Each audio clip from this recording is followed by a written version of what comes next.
Kelompok penyerang penerbangan tentara Rusia menghancurkan benteng angkatan bersenjata Ukraina, tepatnya di arah Kupias. Rekamannya diunggah di akun Telegram @emoderasia pada Rabu 31 Januari 2024. Kelompok penyerang penerbangan angkatan darat pasukan dirgantara Rusia yang terdiri dari helikopter serang K-52 dan helikopter pendukung pencarian dan penyelamatan Mi-8 berhasil menyelesaikan misi tempur lainnya. Awak helikopter serang K-52 Alligator menggunakan senjata penerbangan untuk melawan benteng dan personel militer angkatan bersenjata Ukraina yang ditemukan oleh petugas pengintai Rusia. Hasilnya sesuai apa yang diharapkan militer Rusia seperti yang terlihat dalam rekaman.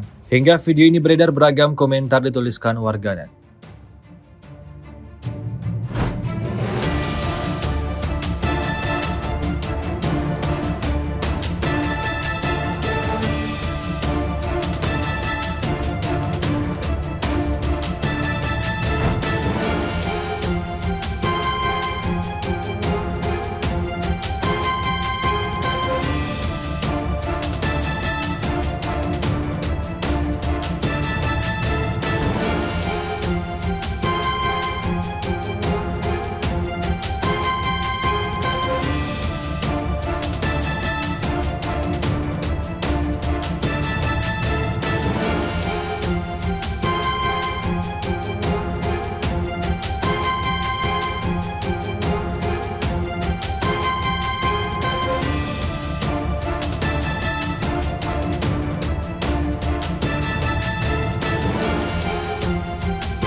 Download Tribun X sekarang, menghadirkan lokal menjadi Indonesia.